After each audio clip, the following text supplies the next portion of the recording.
তো আজকের এই ভিডিও থেকে আপনারা সিএএ এর সমস্ত সমস্যার সমাধান করতে পারবেন। আশা করি ভিডিওটি দেখার পর আর কোনো প্রশ্ন আপনার মনে থাকবে না, যেমন সিএএ ফর্ম কাদের ফিল আপ করতে হবে, সিএএ ফর্ম কাদের ফিল আপ না করলেও চলবে, কারা প্রকৃত ভারতবাসী এবং ভারতবাসী হতে গেলে কোন কোন নিয়ম মানার প্রয়োজন রয়েছে, ডিটেলসে একদম ফার্স্ট টু লাস্ট কিন্তু আলোচনা করা হয়েছে। তো ভিডিওটি মনোযোগ সহকারে অবশ্যই দেখবেন।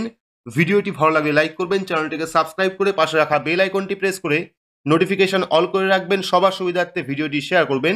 তো চলুন শুরু করি। তো এখানে কিন্তু ডিটেলসে জানানো হয়েছে যে কাদের ফর্ম ফিল আপ করার প্রয়োজন রয়েছে, কাদের ফর্ম ফিল আপ না করলেও চলবে, কারা প্রকৃত ভারতীয় নাগরিক। তো আমরা এক এক করে সমস্ত প্রশ্ন এবং উত্তর দেখে নেব। দেখতে পাচ্ছেন প্রথম প্রশ্ন রয়েছে, ভারতের নাগরিক কারা। তো উত্তর রয়েছে, এ দেশের নাগরিকত্ব আইনের ব্যাখ্যা করে স্বরাষ্ট্র মন্ত্রক জানিয়েছেন 1950 সালের 26শে জানুয়ারির আগে যাদের অবিভক্ত ভারতে জন্ম এবং স্বাধীনতার পরেও যারা ভারতবর্ষেই থেকে গিয়েছেন তারা সকলেই ভারতের নাগরিক। দ্বিতীয় নাম্বার রয়েছে, 1950 সালের 26শে জানুয়ারির আগে যাদের অবিভক্ত ভারতে জন্ম এবং ওই সময়ের মধ্যে যারা পাকাপাকিভাবে থাকার জন্য এদেশে চলে এসছেন তারাও তাই, অর্থাৎ তারাও কিন্তু প্রকৃত ভারতীয় নাগরিক, তাদের কিন্তু সিএএ করার কোনো রকম প্রয়োজন নেই। তৃতীয় নাম্বার রয়েছে, 1950 সালের 26শে জানুয়ারি থেকে 1987 সালের 1 জুলাইয়ের আগে যারা ভারতে জন্মেছেন তারা সকলেই ভারতের নাগরিক।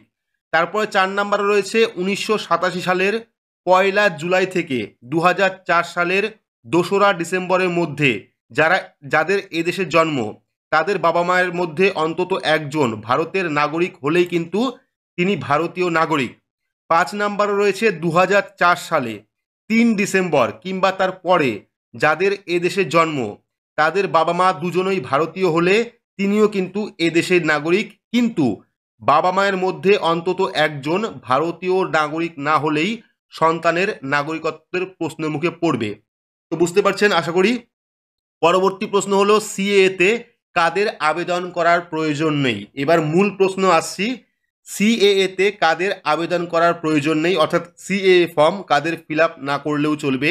উত্তরে রয়েছে, নাগরিকত্ব আইনের ব্যাখ্যায় যারা 1 থেকে 4-এর মধ্যে তাদের আবেদন করার প্রয়োজন নেই। অর্থাৎ 1 থেকে 4-এর মধ্যে হলো এই যে ওপরের যে নিয়ম রয়েছে 1950 সাল, 1950 সাল, 1950 সাল, 1950 সাল, 1987 সাল, এই 4টের মধ্যে যারা পড়ছেন তাদের কিন্তু সিএএ ফর্ম ফিল আপ করার দরকার নেই। এই যে 4টে নিয়ম রয়েছে, এই 4টে নিয়মের মধ্যে যারা পড়ছেন তাদের কিন্তু সিএএ ফর্ম ফিল আপ করার কোনো রকম দরকার নেই।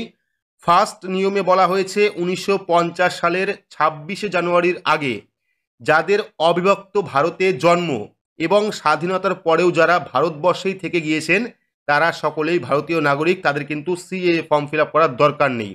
দ্বিতীয় হলো, 1950 সালের 26শে জানুয়ারির আগে যাদের অবিভক্ত ভারতের জন্ম এবং ওই সময়ের মধ্যে যারা পাকাপাকিভাবে থাকার জন্য এদেশে এসছেন তারাও কিন্তু তাদেরও কিন্তু সিএএ ফর্ম ফিল আপ না করলেও চলবে।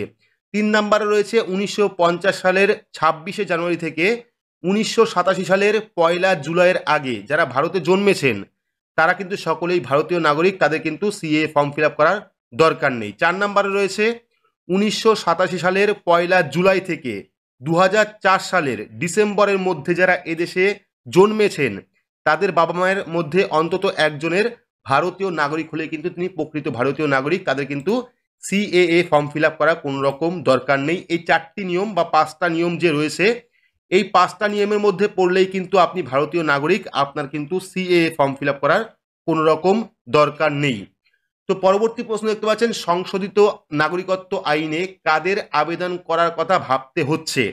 তো 2014 সালের 31শে ডিসেম্বরের মধ্যে, মনে রাখবেন 2014 সালের 31শে ডিসেম্বরের মধ্যে বাংলাদেশ, পাকিস্তান, আফগানিস্তানের মতো দেশ থেকে যে সমস্ত অমুসলিমরা অর্থাৎ হিন্দু, শিখ, খ্রিস্টান, বৌদ্ধ, জৈন, পার্সি ধর্মীয় অত্যাচারের কারণে এদেশে এসে আশ্রয় নিয়েছেন এবং অন্তত 5 বছর ভারতে কাটিয়েছেন তারা নাগরিকত্বের শংসাপত্র পেতে সিএএ তে আবেদন করতে পারেন, এমনটাই জানিয়েছে কেন্দ্র। তো এবার মূল বিষয়, কাদের সিএএ ফর্ম ফিল আপ করতে হবে। উত্তর দেখতে পাচ্ছেন, 2014 সালের 31শে ডিসেম্বরের মধ্যে 2014 সালের 31শে ডিসেম্বরের মধ্যে বাংলাদেশ, পাকিস্তান, আফগানিস্তানের মতো দেশ থেকে যে সমস্ত অমুসলিমরা হিন্দু, শিখ, খ্রিস্টান, বৌদ্ধ, জৈন, পার্সি ধর্মীয় অত্যাচারের কারণে এদেশে এসেছেন বা আশ্রয় নিয়েছেন এবং অন্তত 5 বছর ভারতে কাটিয়েছেন, তাদের কিন্তু সিএএ আবেদন করতে হবে। এবার প্রশ্ন হলো, যে সমস্ত নথি চাওয়া হয়েছে তার তালিকাও কিন্তু দীর্ঘ রয়েছে। কোন কোন নথি বা ডকুমেন্ট চাওয়া হয়েছে? আবেদনকারীর কাছে যদি নাগরিকত্বের আবেদনের জন্য প্রামাণ্য নথি না থাকে তাহলে জেলা স্তরে থাকা থাকা যাচাই কমিটি বাড়তি নথি জমা দিতে বলতে পারে, কিন্তু তারপরেও আবেদনকারীর নথি না দিতে পারলে সেই আবেদন খারিজ হতে পারে। যে সেক্ষেত্রে সেই ব্যক্তিকে অনুপ্রবেশকারী হিসাবে ধরে নেওয়া হবে নাকি ফের আবেদনের সুযোগ দেওয়া হবে, সেই বিষয়টি কিন্তু এখনো স্পষ্ট নয়। তো তার পরবর্তী প্রশ্ন হচ্ছে, সিএএ মারফত নাগরিকত্ব পাওয়ার প্রশ্নে ধর্ম একটি বড় বিষয়, কিন্তু কার ধর্ম কি তা কিভাবে প্রমাণ হবে? তো পাকিস্তান, আফগানিস্তান ও বাংলাদেশের এমন কোনো সরকারি নথি যাতে ধর্মের উল্লেখ রয়েছে দিতে হবে একটি হলফনামা। তাতে ওই ব্যক্তির যে ধর্মাবলম্বী অর্থাৎ হিন্দু, শিখ, বৌদ্ধ, জৈন, খ্রিস্টান বা পার্সি তার প্রতিনিধিত্বকারী কোনো ধর্মীয় সংস্থার প্রধান লিখে দেবেন যে ভারতে আসা ওই ব্যক্তি আফগানিস্তান, বাংলাদেশ, পাকিস্তান থেকে এসছে এবং তিনি কোন ধর্ম পালন করে।